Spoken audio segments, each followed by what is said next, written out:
Salut à tous. Si vous avez vu ma dernière vidéo, vous savez qu'en ce moment, je me plonge dans mes photos et vidéos de voyage archivées dans mes disques durs. Étant donné que je suis bloqué chez moi et que j'ai le temps de bosser sur des montages, je me relance sur YouTube avec une série de vidéos qui retracent des voyages dont j'ai jamais parlé sur cette chaîne. La dernière fois, on s'est quitté sur un magnifique coucher de soleil qui marquait la fin de notre première journée à Dubrovnik. Cette semaine, je vous raconte le reste de notre voyage.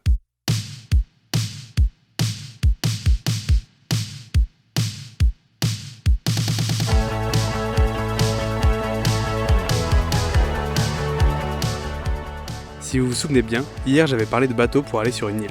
On a profité pour se renseigner un peu sur les prix des bateaux pour aller sur les îles. C'est vraiment pas cher, du coup on va se faire un de ces quatre, on va aller je pense toute une journée sur une île. Et bah aujourd'hui c'est exactement ce qu'on est parti faire. Deuxième jour ici en Croatie. Aujourd'hui on s'est levé un peu plus tôt. On s'est levé à 8h, là il est 9h15 je crois. On va partir prendre un bateau pour aller sur une île. Et c'est pour ça qu'on devait se lever un peu plus tôt. Et il fait déjà super beau.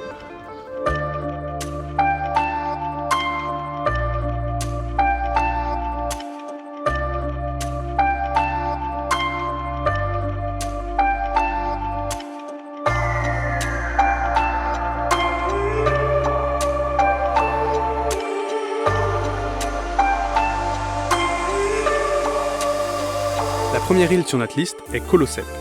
Une fois avoir posé le pied à terre, on regarde rapidement la carte et on se dirige tout droit vers la colline la plus haute de l'île, en espérant avoir une belle vue. On est arrivé sur l'île, là c'est notre bateau là-bas. Il y a une eau vachement claire, et là il y a un nombre d'oursins. Au final ça a mis une petite demi-heure pour arriver, et là c'est une île, elle est assez grande, on va essayer de monter là-haut. On aime bien prendre de la hauteur. Et la partie qui va suivre est l'exemple parfait que tout ne se passe pas toujours comme prévu en voyage. En espérant trouver un chemin qui monte le long de la colline, on a passé plus d'1 heure à en faire le tour, sans jamais trouver ce qu'on cherchait. Bon, là ça fait, je sais pas, 30 minutes qu'on marche dans un putain de chemin de merde. Dans la forêt, il y a des araignées qui passent à travers tous les 2 mètres. Sans exagérer. C'est chiant. En fait, on a voulu trouver un chemin sympa pour pouvoir monter. Sauf que ça, en fait, ça fait le tour de l'île dans la forêt. On voit rien. C'est pas ouf. J'espère qu'on est bientôt sorti de ce chemin. En s'éloignant des sentiers battus, en s'éloignant des lieux touristiques, on prend toujours le risque de se perdre, de pas trouver ce qu'on cherche. Ça se trouve, ça débouche sur une plage, hein. Inch'Allah. Mais tout ça, ça fait partie du voyage. Et je dirais même que c'est souvent dans ces moments de galère que l'on crée le plus de souvenirs. Vite, on se casse d'ici. Là, je vous montre. En fait, voilà, c'est la forêt. Et nous, on voit juste ça de l'eau depuis une demi-heure. C'est pas génial. Au bout d'une longue heure de marche à travers la forêt, on est récompensé par un accès à la mer. Enfin! Ah, regarde, toile d'araignée encore! Oh putain! Sur la carte. On est arrivé près de l'eau. Et il y a de l'ombre, on peut se poser. Wow! Et là on a l'eau turquoise, on va vite aller plonger dans l'eau. Alors?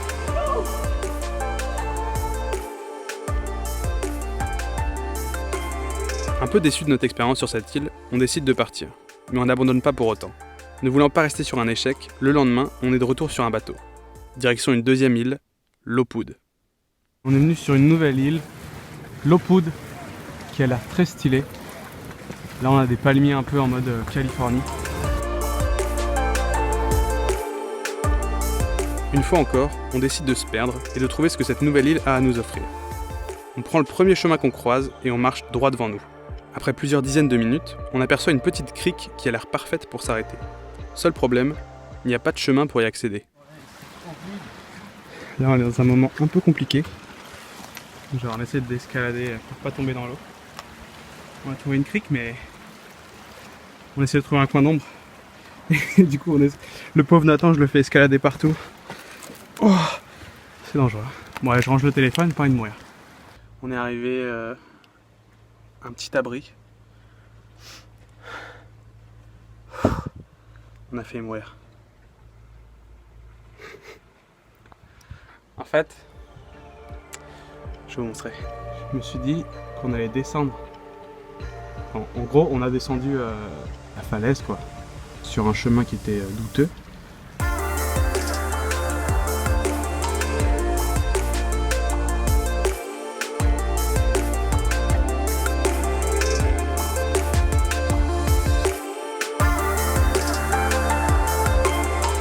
Après avoir pique-niqué, on remonte le chemin un peu douteux qu'on avait emprunté et on se dirige vers le point culminant de l'île, les ruines d'un château.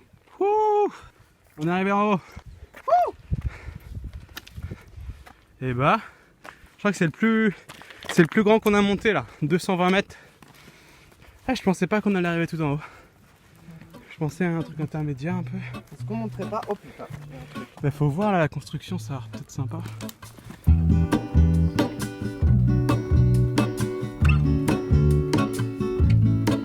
There is a life I lead in this city, hurrying to cut my teeth. I can take what I need to get by. It doesn't make it easy. Cette fois-ci, on est content de notre sortie. Et on pourra dire qu'on a vraiment vu ce que ces îles avaient à nous offrir.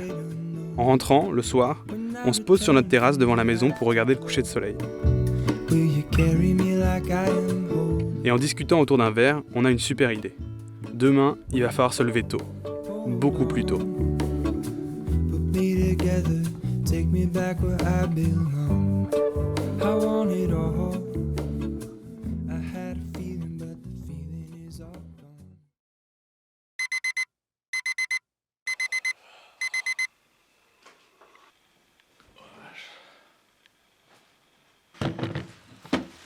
4h du matin.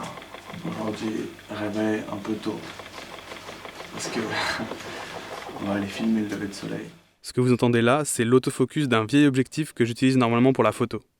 Et comme vous pouvez le voir, j'étais pas trop réveillé. Donc j'ai pas fait gaffe que l'audio était inutilisable. On va profiter qu'il soit très tôt pour aller à la vieille ville où il y a plein de touristes d'habitude. Et là, il n'y aura personne parce qu'ici, le soleil il se lève à 5h20. Et là, il n'y aura personne, on va avoir les rues à nous tout seuls pour filmer, faire plein de plans hyper classe. C'est pour ça qu'aujourd'hui, on s'est levé un peu tôt. Café. Ah, on y arrive. Après 40 minutes de marche, Moi je m'assois. on arrive à notre petit point de vue. Je fais un timelapse ici du lever de soleil. Pendant ce temps-là, je vais faire décoller mon petit drone. On va essayer de choper des plans de ce très beau paysage. Personne, hein. Il est 5h, je sais pas, 5h15. Allez, c'est parti.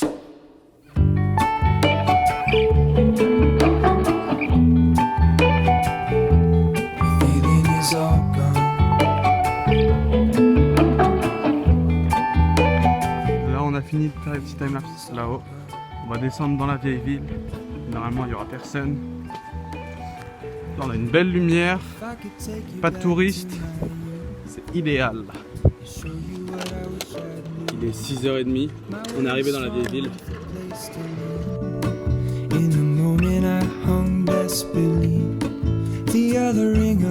Si un jour vous avez l'occasion d'aller à Dubrovnik, je vous conseille vraiment d'aller visiter la vieille ville tôt le matin. Ça change tout.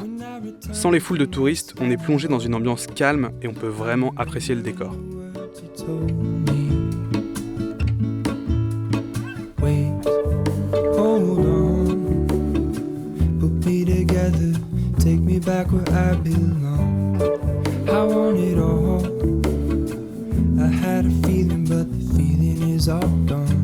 Maintenant il est 7h30.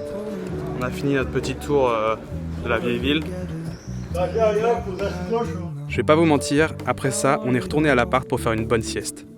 Dans l'après-midi, on a pris un bus pour aller explorer un peu plus loin. Et on a trouvé une plage magnifique pour nous tout seuls. On est arrivé dans une espèce de crique qu'on avait vu sur Google Maps. Il n'y a personne. On est tout seul. On va aller se baigner.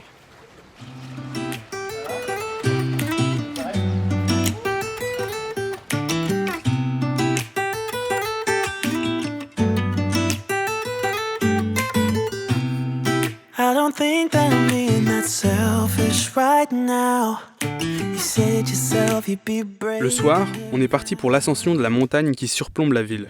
Dubrovnik est une ville en bord de mer qui est entourée d'une chaîne montagneuse. Et il existe un point d'observation juste au-dessus de la ville. Pour y accéder, on peut payer 15 € et monter dans un funiculaire. Ou on peut grimper pendant plus d'1 heure en suivant ce chemin. Je vous laisse deviner quelle option on a choisi. We could have been stardust, same world but without us. Something made us find each other out there. Made us realize we're more than just stardust. Une fois arrivé en haut, on a continué à marcher le plus loin possible le long de la crête de la montagne pour s'éloigner des regroupements de touristes. Encore une fois, on a eu beaucoup de chance sur les conditions météo et on a assisté à un coucher de soleil avec une vue spectaculaire. We could have been stardust, same world but without us. Something made us find each other out there. Made us realize we're more than just stardust. Et c'est sur cette dernière journée riche en aventures que s'est terminé notre voyage. Le lendemain, on a repris l'avion avec une folle envie de repartir pour d'autres aventures. Mais pour voir mes prochains voyages, vous allez devoir attendre la semaine prochaine. Merci d'avoir suivi mon aventure en Croatie, j'espère que ça vous aura plu, et je vous dis à très vite pour la suite de mes aventures.